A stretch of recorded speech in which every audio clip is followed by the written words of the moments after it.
Hi, 8th graders, welcome back. Today is our last day reviewing Unit 2. On Thursday of this week, you'll be taking your Unit 2 test. It will cover information from both Unit 1 and Unit 2. If you've been paying attention to these videos all of last week and this week, you should be successful on your unit test. All right, let's review our paragraph. Happy Monday! We know that after the Civil War, slavery was abolished. Abolished means ended. The time period after the Civil War is called Reconstruction. This is a time when formerly enslaved people were given rights and citizenship, and the country was brought back together. There were some positive things that happened during Reconstruction. For example, new legislation means laws, were passed to give Black Americans freedom, citizenship, and the right to vote. Many white politicians in the South were not happy with these changes. They created policies such as the literacy test to restrict Black Americans' basic right to vote. Other measures, such as the poll tax, also served to disenfranchise Black voters. Remember, disenfranchise means to take away the right to vote. Some cities passed Black codes, which restricted the movement and opportunities of Black Americans living in the cities. Soon, the achievements of Reconstruction were undone. All right, for your do now, I'm going to give you a chance to redo your answer after we do a little bit of information, go through a little bit of information together. Number 1 says, New Orleans was an early target for the Union in the Civil War. Which of the following best explains the significance of the major water source near New Orleans? So we know that this question is asking us what was important about the water source near New Orleans. And we can think of a couple of water sources. The Mississippi River, the Gulf of Mexico, and the Lake Pontchartrain. Now, we know when we think of New Orleans and the most important reason why the colony and then the state were settled there, we know it's the Mississippi River. And when we think about the purpose of the Mississippi River, it was for trade. Remember, we learned that the steamboat helped cotton be traded up and down that river. But you're looking for an answer that relates to the river. We also want to think about, we know this question is asking, why was New Orleans an early target for the Union troops in the Civil War? So let's think about the Union plan, the Anaconda Plan, and what role New Orleans and the Mississippi River played in that. Use that information to check and change your answer. And let's review. The correct answer is B. The river connected the Confederacy with the Gulf of Mexico for easy trade with foreign nations. We know that the Union wanted to cut off all trade that the Confederacy had, so if they captured New Orleans, then they captured all trade going up and down the Mississippi River as well as out into the Gulf with other nations. The next question says, how did Louisiana's geography influence the state's history in the early 1800s? We want to remember the same ideas as before. Throughout all of Louisiana's history, we have a river that is very important. So try again for number 2. Type your answers now. All right, the correct answer for this is D. Transportation over water was often easier than trying to build a road. So we know this question is asking us about the 1800s. That's around the time the Louisiana Purchase happened. And during this time, Louisiana did not have very many railroads. So they relied very heavily on trade through the water. You have 4 minutes for your hustle. Press start when you are finished. Let's check and change our answers. This is the same hustle as last week. Sharecroppers are the people who are in a cycle of debt. Exodusters is a term for people who left the South. They were tired of sharecropping, and so they left and went to other places. Debt is when you owe people money. Reconstruction is the time period after the Civil War. A lot of good things happened, but also it wasn't very successful. The Ku Klux Klan was devoted to preventing Black Americans from exercising rights. Carpetbaggers are people from the North who came down to the South. The abolition of slavery means to end slavery. To abolish something means to end it. The Confederacy is the South in the Civil War. Louisiana was part of the Confederacy in the Civil War. They lost. The Union was the North. That was America. The Mississippi River is a very important physical or natural feature in Louisiana. The literacy test was a test to restrict the rights of Blacks in America. The Haitian Revolution was a revolution in Haiti. It led to the Louisiana Purchase. To be industrialized means to have a lot of factories and railroads. And to be agricultural means to have a lot of farms. Louisiana was agricultural, just like the Confederacy or the South. And to disenfranchise someone is to take away their rights to vote. We're going to move on to our notes. We keep our headphones on, our eyes on the screen, fill in the blanks as we go, and then use the notes to answer the stop and jot questions. Today, we're going to describe Louisiana after Reconstruction. On Friday, we started to talk about some of the dangers of some of the downfalls of Reconstruction. We learned that even though the intention was to give Black people more rights, Southern states, particularly politicians who had previously owned slaves, made a lot of new rules that prevented Reconstruction from being successful. They took away a lot of rights from Black Americans. So a review of where we've been, we know that France is the European country that created a colony in New Orleans. We know they wanted to be there because of the Mississippi River for trade. We know that Louisiana started as a French colony, but after some time, they were traded to the Spanish, where they were more successful. They had the Isleños and the Cajuns or Acadians come to the colony at this time. France bought the colony back from Spain for just 3 years before trading it to America. We learned that after about 50 years, Louisiana seceded or left the United States of America and joined the Confederacy. That caused the Civil War to break out. And we know that ultimately the Confederacy lost and Louisiana became part of America again. When we look at this timeline, we see that Reconstruction does begin and Blacks do begin to gain some rights. However, after Reconstruction ends, Blacks begin to lose a lot of those rights through loopholes like the literacy tax and the poll tax. We learned that during Reconstruction, 3 great amendments or additions to the Constitution were added. The 13th Amendment made slavery illegal. The 14th gave citizenship to former what are called freedmen, people who had previously been slaves. And the 15th Amendment gave all men the right to vote, regardless of race. We also learned that things like the poll tax, taxes that people had to pay to vote, prevented poor Black Americans from voting. So following Reconstruction, following the freedom of formerly enslaved people, Southern states began to find new ways to suppress or take away the rights of Black Americans. One way was through poll taxes and literacy tests. This disenfranchised Black voters. Southern states realized that because America had said, hey, everyone has the right to vote, it is illegal to take away the right to vote from someone based on race, Southern states said, well, let's find a way to take away the right to vote from Black people without saying it's because they're Black. But what they said was, okay, you have to pay a tax to vote. Everyone has to pay the tax unless your grandfather could vote in 1850 when there was still slavery. Because enslaved people were not allowed to vote, only white people qualified for the grandfather clause. So if a poor white person and a poor Black person went to the voting booth to vote, the poor white person could be told, you do not have to pay the poll tax because your grandfather could vote. They would tell the Black person, you cannot vote because your grandfather was not allowed to vote. You can only vote if you pay this poll tax. And because so many people fresh from slavery were poor, they were unable to pay the poll tax. This right here is showing what the grandfather clause looks like. This person who signs it says, my grandfather was able to vote in 1867. Therefore, this person is allowed to vote without paying the poll tax. Another way was through the literacy test. We looked at this literacy test on Friday. As you can see, if you miss a single question, then you are not allowed to vote. And when you look at some of these questions, like draw a line around the number or letter of the sentence, this is what they wanted you to do, to draw a U shape under the letter A.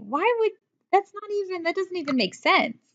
It was intended to be tricky and to get people to get the question wrong. Black codes were another way that rights were suppressed. They put strict rules on Black life, and they led to people being arrested for things such as being Black and outside past dark. So here's an example. No Negro or freedman shall be permitted, which means allowed, to rent or keep a house within the limits of the town under any circumstances. A freedman is just a formerly enslaved person. Here are a couple more examples, like saying that freedmen were not allowed to gather together. They were not allowed to own weapons. They were not allowed to go inside of a certain town. And then the final issue and way that Black rights were restricted following Reconstruction is through a system called sharecropping. This became popular with former slaveholders after the Civil War. It was a system of lending land, tools, and money to poor sharecroppers. And then at the end, the sharecroppers were required to pay off their debts before they left. A lot of historians and people at the time said that this became a new form of slavery because the sharecroppers always owed money to the landowners and they were not allowed to leave the land until they paid that money back. Unfortunately, this was the only option that many poor Black Americans had. Many of them had been field hands for their entire life as enslaved people. And so they wanted to continue to farm because it was the skill that they had, but they did not have the money, the power, or the option to buy land. So they had to rent the land in this sharecropping system. So let's look at the cycle of poverty, the way that a sharecropper got trapped into this cycle of debt. So number 1 says the sharecropper is provided land and seed. In exchange, he promises the landowner half the crop. So we see the rich landowner. Generally, this person had been a slaveholder of a large plantation during the time of slavery. They're lending land and they're lending farm supplies. They're saying you may borrow all of these things. Just pinky promise you're going to pay me back. Step 2 says the sharecropper buys food and clothing on credit from the landowner's store. So here, the rich landowner again is saying, hey guys, I know you don't have money right now. You can borrow food to feed your family. You can borrow clothing to clothe your families. However, just make sure you pay me back. So then the sharecropper plants crops and harvests them. And then they give the landowner the crop to sell. So the rich landowner will sell the crops for them. The sharecropper is supposed to get half the earnings, and then the rich landowner gets the other half. Of the half that the sharecropper gets, they have to then pay back all of the money they borrowed for land, for seed, for food, and for clothing. If you look at step 5, a lot of times when they were settling up, deciding how much money the sharecropper got and how much the sharecropper owed, the landowner would sometimes say he owed more than what he had earned. So the sharecropper may say, you owe me $100. However, you only earned $50. So in order to pay that debt, step 6, the sharecropper has to promise the landowner that they will give them even more of the next year's crop. So they start the cycle all over again. Sharecroppers were not allowed to leave the plantation until they had paid back all of their debt. And a lot of time, each year, they would owe more and more and more money. So it was a lot like slavery because they were stuck there. They had no way out. I'm going to read what it says in the middle. Read along with me. It says, by the time sharecroppers had shared their crops and paid their debts, they rarely had any money left. Often they were uneducated and could not argue with landowners or merchants who cheated them. A sharecropper frequently became tied to one plantation, having no choice but to work until his debts were paid. All right, you have some review questions and a couple of minutes to answer.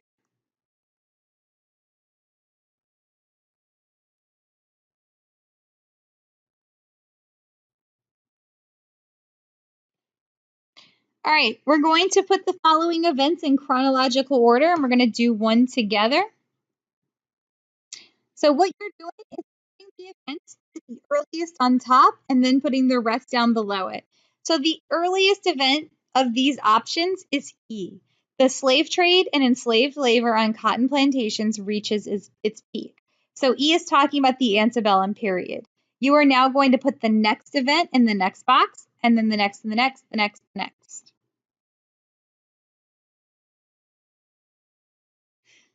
All right, so the order should be E, the slave trade and enslaved labor on cotton plantations reaches its peak. Then A, the Civil War begins, and then the Civil War ends. At the end of the Civil War, the 13th Amendment ends slavery in the United States. And then sharecropping becomes common in the South, which we know becomes a new form of slavery. All right, take a couple minutes to answer your closed paragraph. All right, read silently with me as I read aloud. This is your last chance to hear from me before you start practicing. Following the Civil War, formerly enslaved people were happy to finally be free. However, they soon learned their freedoms were limited. For example, black codes restricted their movement and rights in many Louisiana cities. Many of the other formerly enslaved people ended up working on the same plantations they were forced to work on as slaves.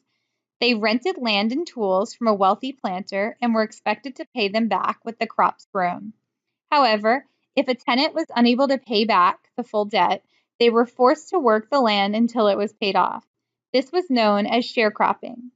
Voting was also restricted by the introduction of a poll tax that most black citizens could not afford, or a literacy test that most could not pass. These restrictions of rights continued for decades. All right, you have 10 minutes to use your notes in the closed paragraph to answer the questions that are on your paper.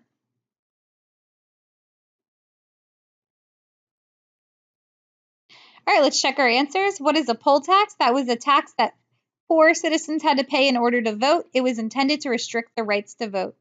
Why did Southerners states have a poll tax?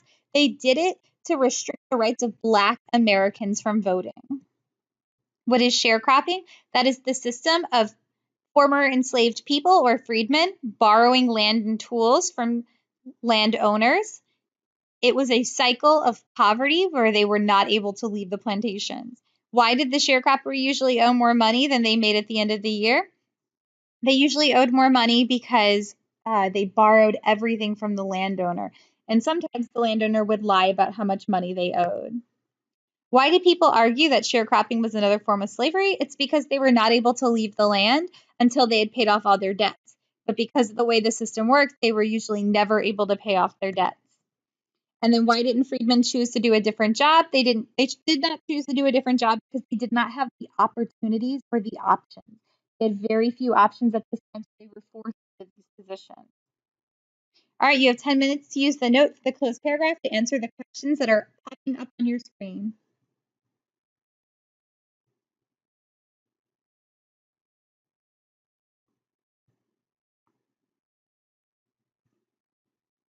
All right, let's check our answers.